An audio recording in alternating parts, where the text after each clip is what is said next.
Assalamualaikum warahmatullahi wabarakatuh. Nah, pada hari ini saya akan menjelaskan tentang praktikum uji kepekaan bakteri terhadap antimikrob.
Ya, jadi uji kepekaan bakteri ini ada dua tujuannya, adalah untuk menguji kepekaan kuman terhadap senyawa antimikrob dan menginterpretasikan hasilnya. Jadi pada video yang sudah ditayangkan tadi ya, itu merupakan uji senyawa antibakteri ya, baik dari antibiotik ataupun antimikrob yang berasal dari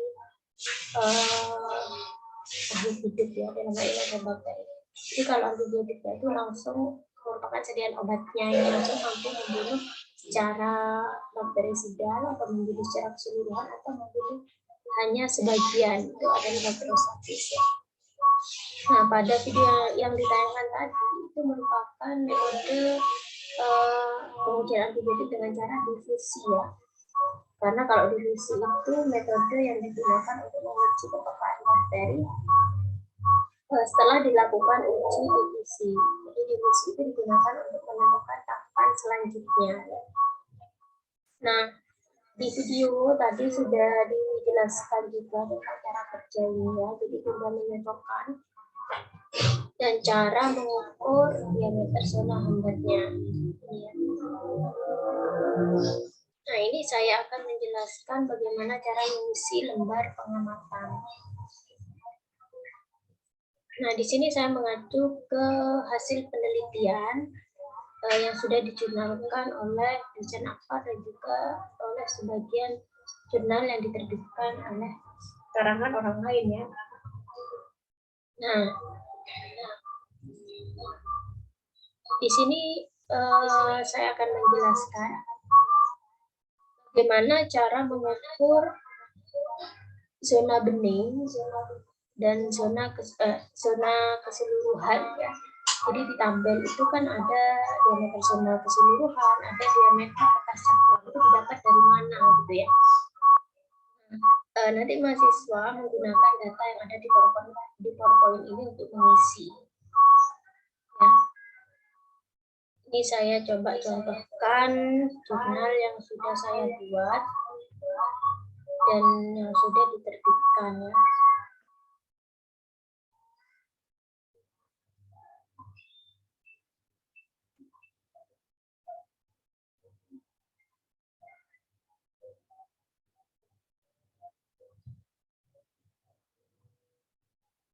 Nah ini ya contoh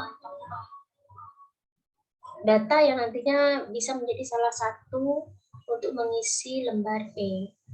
Jadi pada penelitian ini dilakukan pengujian potensi bakteri asam laktat dari tempe dan tape khas Jember sebagai kandidat probiotik. Ya. Jadi kandidat probiotik itu banyak digunakan untuk kesehatan saluran cerna khususnya ya, seperti nanti ranahnya ke pembuatan suplemen kesehatan seperti sediaan laktobia ataupun starternya yang yogurtnya. Nah, saya jelaskan dulu awal-awal ya, sebelum saya lakukan uji senyawa antimikrob pada bakteri asam laktat tersebut, tentunya saya melakukan isolasi terlebih dahulu. Ya, isolasi itu apa? Ini sekalian saya review kuliah yang sudah saya jelaskan sebelumnya. Jadi isolasi itu adalah proses memisahkan mikroorganisme dari lingkungan. Lingkungannya itu macam-macam. Kalau saya ingin mengisolasi bakteri asam laktat dari tempe dan tape, berarti saya nantinya akan mendapatkan isolat bakteri dari tape dan tempe tersebut. Nah, saya isolasi menggunakan media spesifik GYP ya. Nah, GYP ini media spesifik yang mengandung CaCO3 atau kalsium karbonat yang nantinya akan digunakan sebagai indikator bahwa di situ ada bakteri asam laktat. Jadi, bakteri asam laktat itu mampu menghasilkan senyawa metabolit yang disebut dengan asam laktat, yang mana asam laktatnya itu akan mendegradasi atau menghancurkan CaCO3 yang ada di media GYP, sehingga hal itulah yang menyebabkan adanya terbentuk zona bening di sekitar koloni ini ya. Jadi kalau sudah terbentuk zona bening seperti ini, berarti bakteri itu termasuk golongan bakteri asam laktat. Kemudian setelah dilakukan isolasi, baru dilakukan pemurnian untuk mendapatkan koloni tunggal kemarin ya. Nah, setelah dilakukan pemurnian, kita identifikasi, tetapi di sini berdasarkan karakteristik morfologi dan pengecatan gram saja ya. Ini diketahui bahwa dari tape TA ini TAJ, TA ini artinya tape J-nya Jember. Kemudian TE ini adalah tempe Jember yang seperti itu. Nah, kemudian ternyata dari hasil pengamatan morfologi koloni dan morfologi sel, semuanya memiliki kemiripan ya. Bukan mirip, malah sama morfologinya. Dan hal itu juga memiliki kesamaan dengan probiotik komersil yang ada, yang sudah banyak digunakan dalam dunia industri, yaitu Lactobacillus casei. Ya, tapi walaupun secara morfologi dan selnya itu berbeda, hal ini juga memiliki perbedaan dari segi aktivitasnya ya dalam menghasilkan dalam menghasilkan zona bening. Jadi semakin besar zona bening yang dihasilkan koloni bakteri asam laktat ini, maka aktivitasnya dia sebagai probiotik juga semakin besar ya. Artinya seperti itu. Jadi ini aktivitas probiotiknya 11, aktivitas probiotiknya 5. Jadi aktivitas probiotik Lactobacillus casei 11. Ternyata yang dari tempe lebih besar, yaitu 18 dan 17. Jadi walaupun sebenarnya ya, walaupun secara morfologi itu sama, bisa jadi dia memiliki spesies yang sama juga, cuman galusnya berbeda atau aktivitas probiotiknya berbeda ya. Jadi perlu diuji ke tahap selanjutnya. Nah, tahapan selanjutnya di sini saya menguji kemampuan ke-6 bakteri asam laktat yang saya ambil dari tape dan tempe tersebut terhadap penghambatannya pada Bacillus subtilis, Escherichia coli dan Shigella. Jadi sebenarnya ini metodenya tadi yang sudah saya tayangkan di YouTube ya, tapi ini hasilnya gitu ya. Cuman kalau kita melihat dari sini kan kita nggak tahu 9,4 ini dari mana, 4,6 ini dari mana, ini dari mana ya. Nanti saya bahas data mentahnya ya di PowerPoint ya. Jadi untuk Bacillus, Escherichia coli dan Shigella ini semuanya adalah bakteri patogen penyebab diare ya. Nah, metode yang digunakan ya sama yang saya tayangkan di video tadi ya, yaitu menggunakan metode difusi. Kenapa disebut dengan difusi? Karena senyawa anti mikrob ya, bakteri asam laktat yang saya masukkan ke dalam discakram ini itu mampu melakukan difusi ke media agar. Nah, selama 24 jam yang terdifusi tersebut akan menghancurkan bakteri patogen ya, kan berperan aktif pada bakteri patogen. Jadi semakin besar zona hambat, maka aktivitas antimikrobnya itu juga semakin besar. Beda dengan yang ini kan tidak ada. Ini kan berarti aktivitas mikrobnya kecil. Jadi satu deret ini yang besar, yang paling atas ini adalah keenam bakteri asam laktat ya, plus LC. LC ini yang ini. Kemudian diujikan ke apa? Diujikan ke Bacillus subtilis. Bacillus subtilis itu yang di atas ya. Jadi beda bakteri asam laktat. Ini kan TAJ. TAJ itu kan bakteri asam laktat dari tape. Ya, ini bakteri asam laktat juga dari tape. Sama-sama dari tape, cuman aktivitasnya berbeda pada Bacillus subtilis ya. Dan seterusnya seperti itu ya. Nah, ini tidak menghambat ya. Ini tidak menghambat. Kenapa? Karena ini ada bakteri yang tumbuh di sekitar discakramnya. Nah, ini ada bakteri yang tumbuh di sekitar discakramnya ini ya. Ada bakteri yang tumbuh di sekitar discakramnya. Kalau ini kan zona bening benar yang terbentuk ya. Itu juga sama. Zona bening yang terbentuk. Kemudian nah itu ya asal muasal bagaimana bakteri asam laktat itu saya dapatkan. Jadi saya lakukan isolasi baru lakukan pengujian lanjut pada bakteri antimikrobik. Sebenarnya ada pengujian lanjutan tapi ini kan tidak saya bahas di praktikumnya, uji ketahanannya terhadap pH rendah, karena di lambung kita itu pH-nya sangat sekali ya, antara 1 sampai 3. Jadi diujikan kemudian ketahanannya terhadap garam kebetulan ya. Nah, saya lanjutkan pada PowerPoint.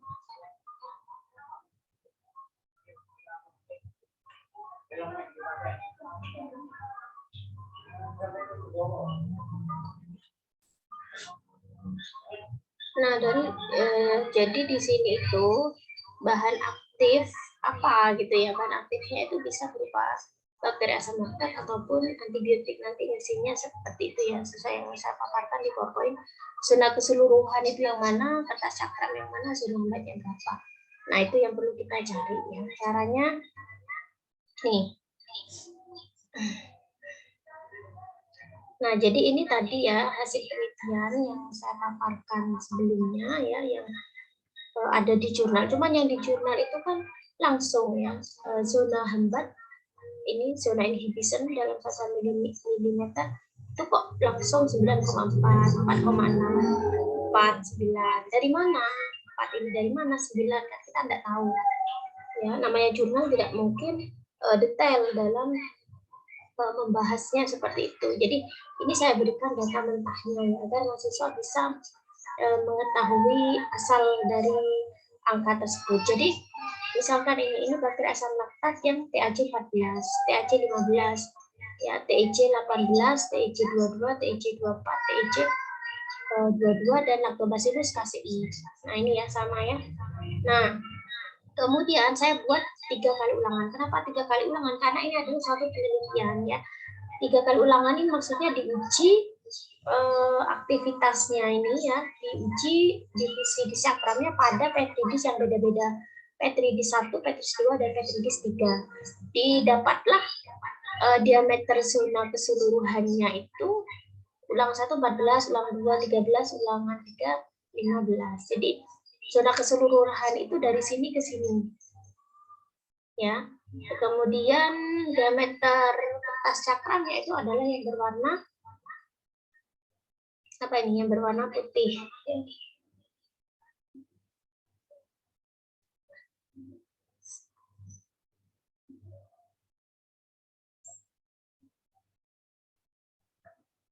Nah ini ya, kalau saya lihat di buku petunjuk praktikum, jadi zona keseluruhan ini yang A, yang garis A, dari sini ke sini itu zona keseluruhan.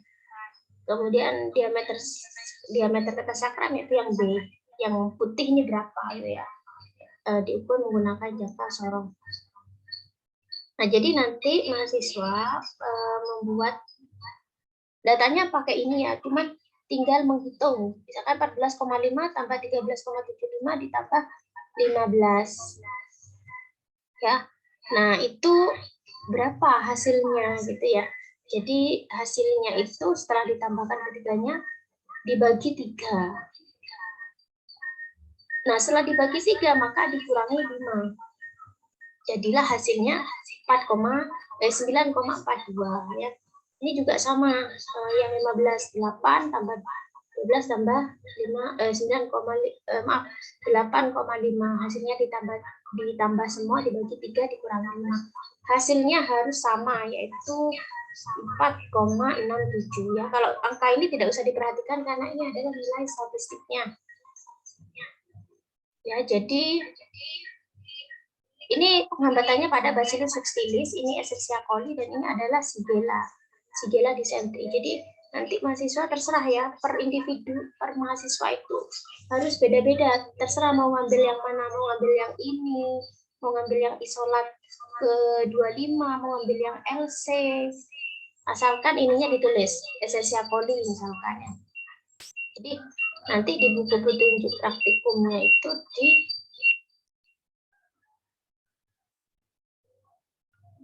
nah, misalkan ini ya TAJ, mau ditulis TAJ 14. Ini zona keseluruhannya ya, misalkan 4, ulangan 1 4, ulangan 2 3, ulangan ketiga itu 5, nanti ditambah semuanya ada 13 misalkan ya. 13 bagi 3 berapa? 13 bagi 3 berapa? Nah, hasilnya itu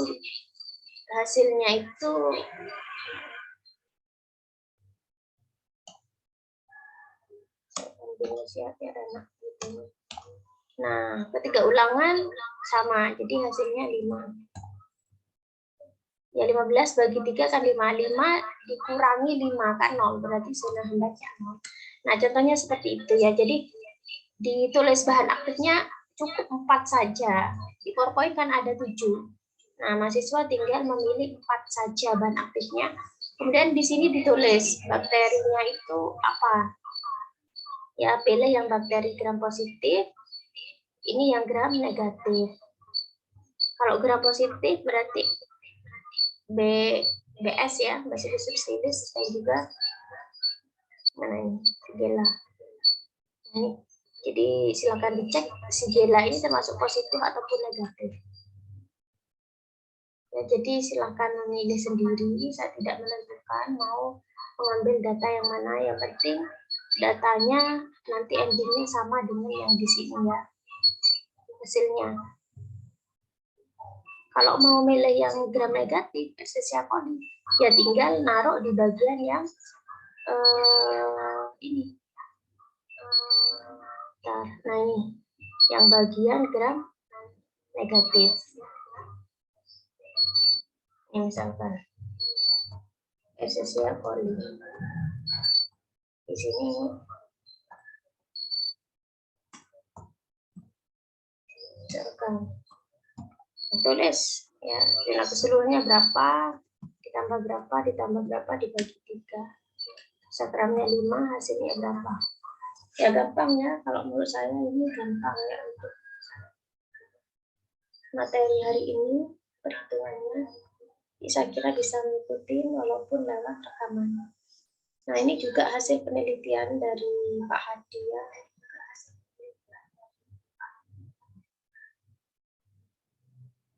Nah, karena beliau adalah orang kimia, jadi Pak Hadi melakukan pengujian ya, atau membuat sintesis senyawa baru dari senyawa amoksisilin yang sudah diturunkan.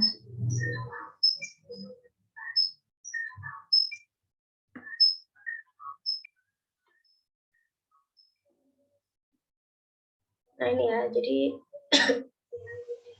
uji aktivitas turunan amoksisilin terhadap bakteri patogen. Kenapa menggunakan amoksisilin turunannya? Karena amoksisilin ini sudah termasuk antibiotik yang sangat resisten, yang memiliki resistensi yang sudah sangat besar pada hampir semua kuman gitu ya. Nah, jadi nanti mahasiswa juga bisa memilih ini juga. Misalkan turunan amoksisilin yang 1%, 3%, 6%, dan 12%. Ini ulangannya. Nah, ini 18,5, 19,5, 12,0 ditambah dibagi 3 dikurangi 5. Yaitu kalau mau pakai yang BS, kalau mau pakai yang ST berarti yang ini. Ya. Kalau mau pakai SA berarti pakai data yang ini. Nah, ini datanya ya. Jadi ternyata turunan amoksisilin itu lebih efektif terhadap Bacillus subtilis ternyata dibandingkan dengan Bacillus coli, Salmonella, dan STP ya. Pada konsentrasi 1%, 3%, 6%, dan 12%.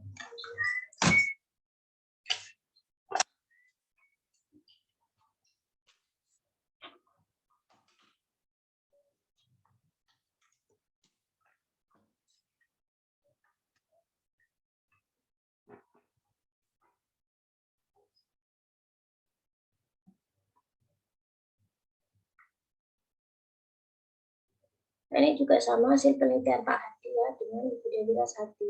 Ini juga sama hasil penelitian Pak Hadi ya, Ibu Dewi Rasati dan Ibu Rizka.